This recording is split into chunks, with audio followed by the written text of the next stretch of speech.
السلام علیکم رحمۃ اللہ وبرکاتہ. میں آپ کا اپنا پیارا دوست اسرائیل خان پھر سے حاضر ہوا ہوں the real history RH channel لے کر سلطان صلاح الدین ایوبی کی داستان. امید ہے آپ کو یہ کہانی اچھی لگتی ہوگی. آپ کا اپنا چینل ہے, اسے لائک, سبسکرائب, کمنٹ, شیئر ضرور کریے گا. آج کے کردار میں ہے سلطان صلاح الدین ایوبی. حشیشین جو زخمی ہے, مسلمان ہے.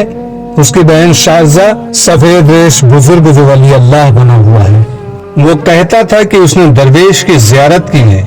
ایک روز ان دیہات میں جو سب سے بڑا گاؤں تھا, وہاں کی مسجد کے پیش امام سے لوگوں نے استفسار کیا. اس نے کہا وہ مقدس انسان ہے, صرف نیک لوگوں سے ملتا ہے. نیک وہ ہوتا ہے جو خون خرابہ نہ کرے, صلح اور امن کی زندگی بسر کرے. یہ مقدس درویش حضرت عیسیٰ کا پیغام لایا ہے. اس پیغام میں محبت ہے, جنگ و جدل نہیں. اس پیغام میں یہ نصیحت ہے کہ کسی کو زخمی نہ کرو, بلکہ زخمی کے زخموں پر مرہم رکھو. اگر تم لوگ ان اصولوں پر زندگی بسر کرو گے تو درویش تمہاری کایا پلٹ دے گا. جب ایک امام مسجد نے بھی اس مقدس درویش کو اور اس کی آواز کو برحق کہہ دیا تو کسی شک و شبہ کی گنجائش نہ رہی. لوگوں کے ٹھٹ کھنڈروں میں جانے لگے تو اعلان ہوا کہ جمعرات کے روز اندر جانے کی اجازت ہوگی اور شام کو میلہ لگا کرے گا. چنانچہ اس روز سے جمعرات کا دن مخصوص ہو گیا اور اس کے ساتھ ہی عورتوں کو بھی وہاں جانے کی اجازت مل گئی. اب خنڈروں کے اندر اپنی مرضی سے کوئی نہیں جا سکتا تھا.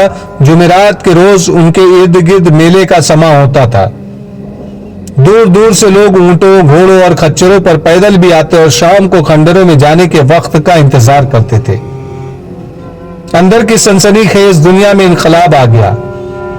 وہاں اب لوگوں کو گناہ اور نیکی کے تاریکی اور روشنی کے تصورات ایسی صورت میں نظر آتے تھے کہ لوگ انہیں مجسم اور متحرک صورت میں دیکھتے اور حیرت زدہ ہوتے تھے کہ کوئی الٹا سیدھا سوال اور شک کرنے کی جرات نہیں ہوتی تھی, اور نہ ہی وہ کسی سوال اور شک کی ضرورت محسوس کرتے تھے.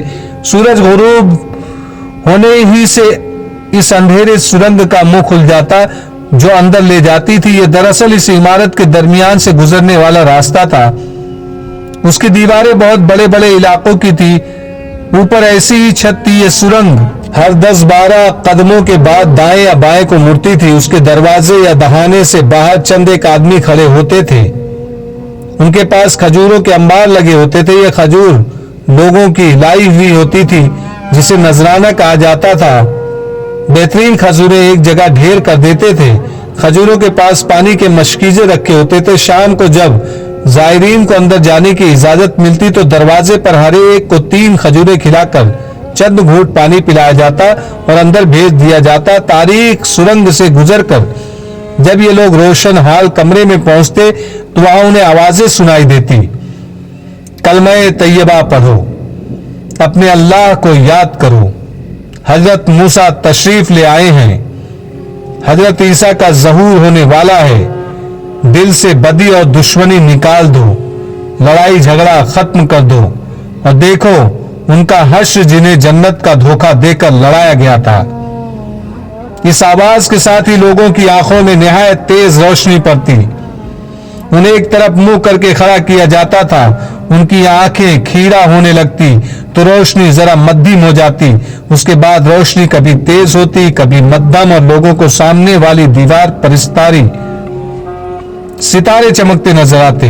ان ستاروں میں جنبش ہوتی اور انتہائی مکروہ اور بھدی شکلوں والے انسان جاتے نظر آتے. گونجدار آواز سنائی دیتی, یہ سب تمہاری طرح جوان اور خوبصورت تھے, انہوں نے خدا کا پیغام نہ سنا. یہ کمرے کے ساتھ تلواریں سجا کر گھوڑوں پر سوار ہوئے اور اپنے جیسے خوبصورت جوانوں کو قتل کیا. انہیں دھوکہ دیا گیا کہ تم لڑو, مر جاؤ گے تو جنت میں جاؤ گے. دیکھ لو ان کا انجام. خدا نے انہیں شیطان کے درندے بنا کر کھلا چھوڑ دیا ہے. ان آوازوں کے ساتھ بادل کی گرج اور بجلی کی کڑک سنائی دیتی. کچھ اور آوازیں بھی سنائی دیتی جو مختلف درندوں کی معلوم ہوتی تھی. روشنی اتنی تیز ہو جاتی کہ دیکھنے والوں کی آنکھیں چندیا جاتی. کہ لمبے لمبے دانتوں والے درندے دائیں سے بائیں جاتے نظر آتے. یہ بھی انسان تھے لیکن ان کی شکلیں بڑی ہی ڈراؤنی بھیڑیوں جیسی تھی. انہوں نے بازوؤں پر برہنہ لڑکیاں اٹھا رکھی تھی. یہ لڑکیاں جوان اور خوبصورت تھی، لڑکیاں تڑپتی تھی، بادل کی گرج اور زیادہ بلند سنائی دیتی تھی اور آواز آتی، انہیں اپنے حسن پر ناز تھا، انہوں نے خدا کے حسن کو ناپاک کیا تھا۔ ان ڈراؤنی اور بھیانک شکلوں کے بعد بڑے خوبرو مرد اور خوبصورت عورتیں گزرتی، یہ سب ہنستے کھیلتے جاتے تھے۔ یہ نیک اور پاک لوگ تھے جن کے متعلق بتایا جاتا تھا کہ انہوں نے کبھی لڑائی جھگڑے کی بات نہیں کی تھی، وہ سراپا محبت اور پیار اور خلوص تھے۔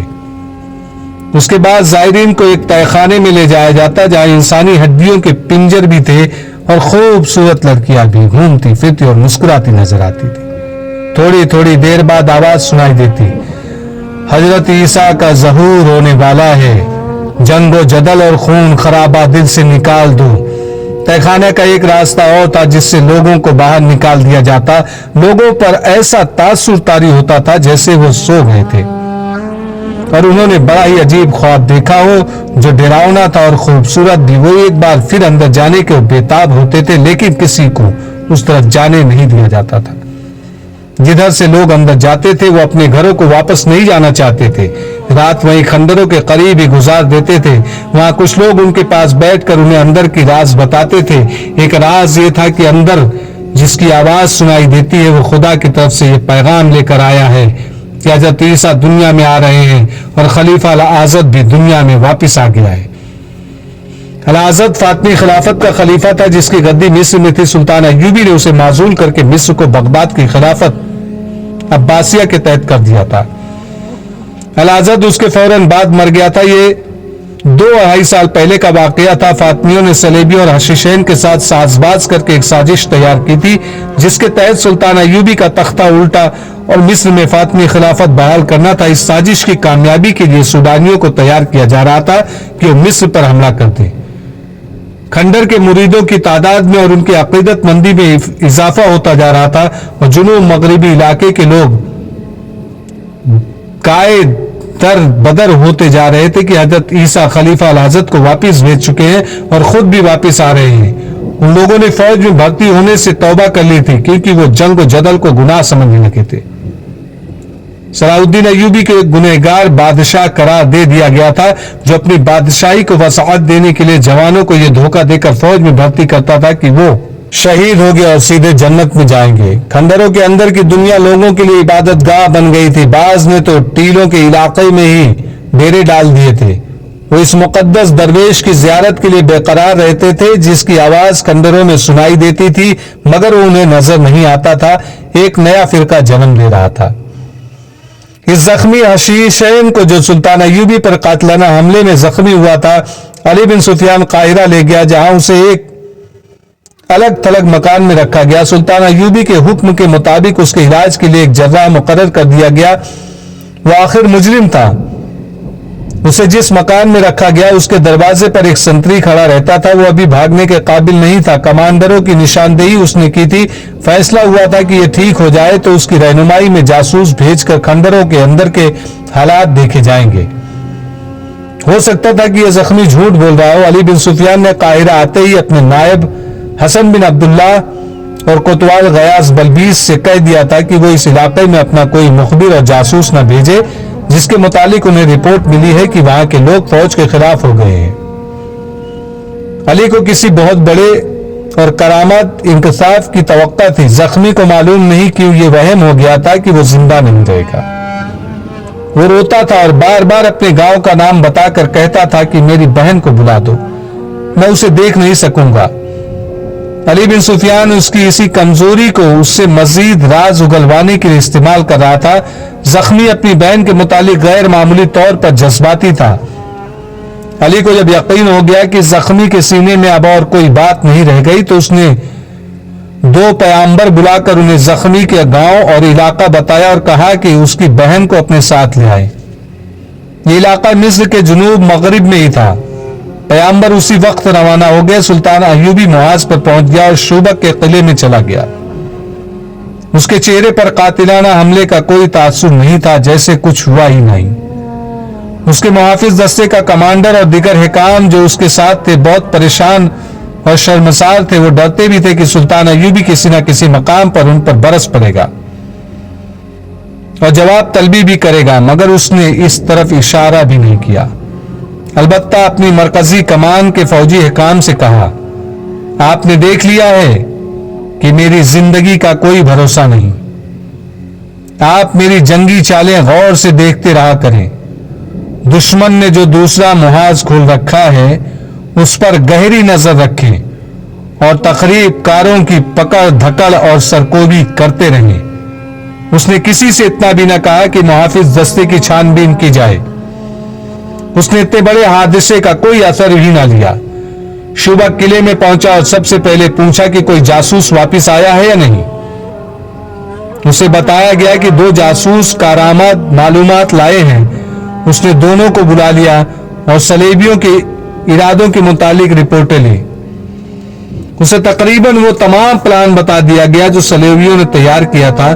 اس نے نور الدین زنگی کی بھیجی ہوئی کمک کے سالار اور مصر سے آئی ہوئی فوج کے سالار اور دونوں کے نائبین کو بلا بھیجا اور گہری سوچ میں کھو گیا۔ چوتھے روز زخمی حشیشین کی بہن آ گئی۔ اس کے ساتھ 4 آدمی تھے جن کے متعلق بتایا گیا کہ زخمی کے چچا اور تایازاد بھائی ہیں۔